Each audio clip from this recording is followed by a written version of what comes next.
Azalea make absolutely stunning bonsai, and the flowers they produce in the May-June are absolutely gorgeous. But if you want to know how I achieve success with my Azalea, both dwarf and Satsuki, or Satsuki, then you need to keep on watching, because I'm going to tell you all my tasks and all the key dates that I use based on my experience. This will not take long.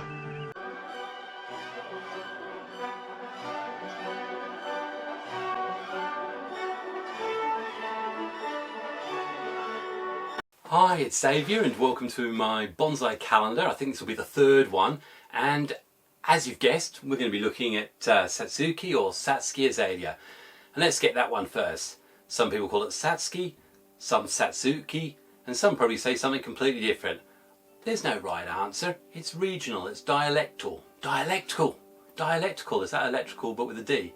That's a new word. I think we'll use that from now on. Now there are thousands of cultivars of Satsuki Azalea. They're part of the rhododendron family. Obviously they're associated with the bright and colourful flowers that you get in the May-June time. And for me, I've got two types. I've got my dwarf variety, which is your common rhododendron azalea, and I pick those up in the garden centre for £2 or £3.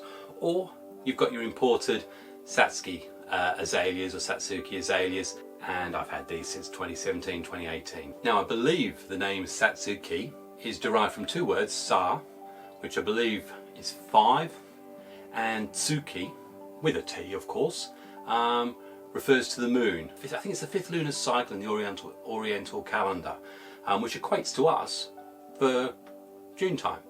And this is the time when, believe it or not, they flower, hence Satsuki. Are you sure? I hope that's right, and I'm sure if it's not, the comments will be littered with advice, well-meaning that it'll be. So when does my calendar really start? And I think the easiest way is we'll start from post-flowering, because obviously in flower we don't touch them, we just enjoy them. I find with my dwarf azaleas they flower earlier, more mid-May, and I get lovely pink flowers off these. And this one, lovely pink flowers, and I'm sure there's some pictures coming up or flowing around me like a river. From a flowering point of view, they look gorgeous, but from a bonsai point of view, I'll remove probably about 30% of the blooms just as flowering starting. And the main reason I do that is advice that's come from a number of well-known sources, but it's all about potential stress on the root system in the tree. And remember, they're all in shallow pots, so they're not in their natural environment. There are some people who will argue and say, no, rubbish, you can keep the flowers on. And all I say to you is in my bonsai retreat, I take about 30% of the flowers off and they're fine. Now once those flowers have had their best, and you'll see it, they start to wilt, that is the time when I will remove the lot. Some people like to hold on to them for longer, but the key thing here is that what I don't want any of these to do is to develop the seed pods. And again, it relates to stressing the tree. What energy is in there we want going one place only, either shoot development or, if we're pre-flower, flower development. So as a result of that, once the flowers are all gone, this is an ideal time, certainly from my experience, for doing some pretty hard pruning. I will prune very hard right back, because these things are basally dominant. They love to send out new shoots and suckers, and you can pick the ones you want to keep. So yeah, so I will always do that post-flowering, and that will equate to that sort of June, early July period. My Satsukis tend to flower in the early July, they're the late flowering variety. Now I will also do pruning in the early April, certainly with the younger one, where I'm looking for it to just develop. I want it to grow primary, secondary structure, and the last thing I want to be worried about is flowers. So I will be doing pruning early on then. Probably the easiest thing to remember about pruning is you don't need to worry about there being leaves or shoots on it. You can literally cut all the way back to wherever you want on bare wood, and if it's healthy, it will send out lots of little shoots for you to choose later in the year. Cuttings, propagation. Azalea are very happy to be propagated, if I can put it that way. That's easy for you to say. And you'll know from a number of things that I've done that I've had a lot of success with my azaleas. This is just a few of the cuttings, but every year when I do some pruning, whether it be the spring prune or whether indeed be the one post-flowering, I'll always pop them into a General purpose, whatever bonsai soil I've got around at the time, either put a humidity cover over or put them in a plastic bag and just leave them. All my Satsuki Azalea cuttings have propagated, and what's best is that I created a Vesuvian Etruscan eruption type Penjing as a result of a $50 challenge that failed the year before. Also understand that they air layer as well, but I've never done that. So yeah, cuttings with your azaleas, always good. And if you've got a Satsuki and you get cuttings, again, more valuable tree. So potentially a little bit of pocket money there. Ching ching. Repot. Now there's 2 times for repotting. Again, we can go back and repot in the early April, mid to April, when we know the frosts have gone. Especially again with a young developing azalea. Get it into some good acidic composty soil, or indeed Kanuma, which is an acidic Japanese soil, and again these things absolutely love it. I think the tech terms, they hate lime, which is something to remember about watering. Ideally you want rainwater, not tap water, especially if you're in a hard water environment. Otherwise you get terrible white discoloration and the plant doesn't like it. I've done repots both periods. To be fair, it's been equally effective, but as a rule now I tend to do them post-flowering. If you're at all uncertain or unsure, then I would bias towards the spring.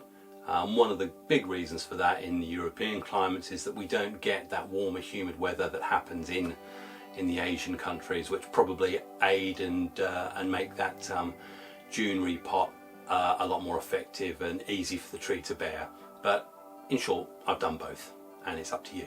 Wiring, they're not difficult to wire, but they do have quite brittle branches once they start to grow, probably after a year or two.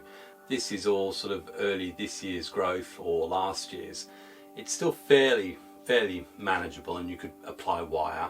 And if I was going to do it, I'd be picking this the year before's growth, and it would be done again in the April time once we know the frost has gone.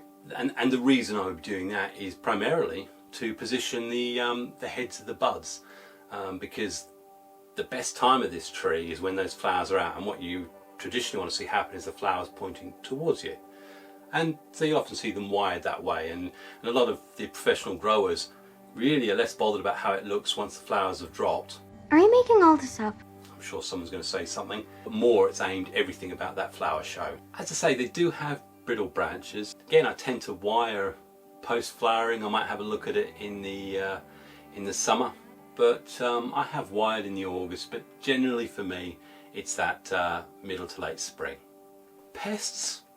No, to be honest, certainly here in sunny Grantham I don't struggle or suffer with anything pest related.